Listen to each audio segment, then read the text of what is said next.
Hey guys, what is up? Austin here, and today we're doing the video inside of the truck and just me driving around because it is ridiculously cold here right now. I cannot stand to do a video outside, and there's a little bit of wind too, so I would be freezing and the video quality would be terrible if I tried to film. So I figured we could just do this video inside of the truck, so I do apologize. It's just going to be me talking and riding here in the truck. But without further ado, let's go ahead and get started. So the first thing is, if you've watched the last video that I uploaded, at the beginning of the video I gave you guys the option if the next modification was going to be exhaust or a light bar, and exhaust won like I figured it would. We had a couple people say light bar, but the majority said exhaust. But don't be upset, the people that said a light bar. We're still going to do one anyway, but the exhaust is going to come first. We'll have that hopefully. I want to say give me 2 to 3 weeks. I'm going to call and make an appointment, and I'm going to try to find some time to get down there and do it. And we will do it right. We will run true duals out the back. We will do it straight piped. If I keep it straight pipe, kind of the verdict out on that. We'll see if I like it. And we will do slash cut tips angled out at the back corners. And when we do the video, you'll see what I'm talking about. It does look awesome. I have a buddy who has the same thing done to his truck, and I pretty much want exactly what he's got except for the tips. We'll do something a little bit different. But I'll be heading down to Raleigh, North Carolina to get that done. Henry's Muffler Shop down there. That shop has done a lot of work for my friends and a lot of trucks, so I really trust them. I think they do good work. But what the video is about today, and I want to talk about, is as if you're a subscriber and you've been watching the channel, you know that my front differential went out essentially.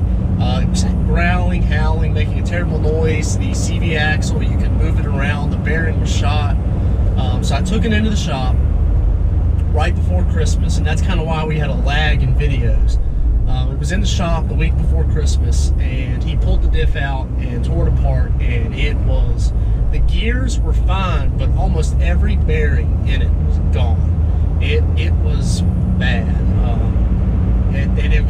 It lost a lot of diff fluid. It was blowing out all under the truck and everything.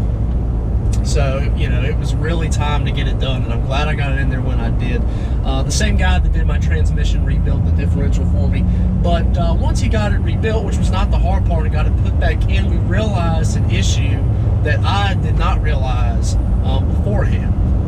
This truck has the 4-inch Rough Country suspension lift kit. If you're a subscriber, you've seen that. If not, you can check out that video. We did something a little bit different than what Rough Country really wants you to do, or how the lift kit is designed, and that is, this truck had a leveling kit on it before, and we left the leveling keys on the truck and then put the lift in. Now what that does is that allows me to go up way higher in the front than in the rear. If I was to level out the truck perfect where the rear matched the front, I would have almost 2 inches of bolt, maybe more, sticking out from the torsion. I don't have to crank the keys up at all, hardly, with leveling keys on the lift. Rough Country does not want you to do that. And I don't care, I did it anyway. For one, I didn't have the stock keys. I don't have the stock keys anymore. It was years ago when I did it, so that wasn't really an option anyway. I have to buy the keys. So I didn't see the problem with doing the leveling keys. And it's not necessarily a problem. Well, the thing was, though, is I kind of went up higher in the front than what the lift actually is supposed to have the front at. And I did that for the simple fact that I liked the height that I had out of it. It really looks good. It's like perfect height. The front might be a little bit higher than the rear, but that's okay. I think it looks awesome. But the problem we ran into was it was making the CV axle too short on the driver's side and basically trying to pull it out of the diff. The guy at the shop contacted Rough Country, and they were telling him that you need to crank the keys down, and that's the big problem. That's caused the CV axles to rip apart, or that CV axle rip apart. So he did that for me, but I informed him that that's not really what I want. I want to be where I'm at. I don't want to lower the truck down. So the road that we reached was, I could leave it as it is and more than likely tear through CV axles regularly. would have destroyed them, one after the other, you know. Because what happens is, if you've got your differential, the CV axle actually pivots in and out where it bolts up to the differential, and that accounts for the wheel movement up and down. And what happens is that because the wheel is so far out, it's actually pulled it way too far away from the diff. So what he created, and I wish I could, there's really, unless I take it back apart, you're not going to be able to see it. But he took a billet piece of aluminum and made a spacer between the hub and the axle that forces it back towards the differential. And it's genius. He came up with it by himself, and he's an awesome guy. And I'll have the information to the shop down below. But he knows what he's doing.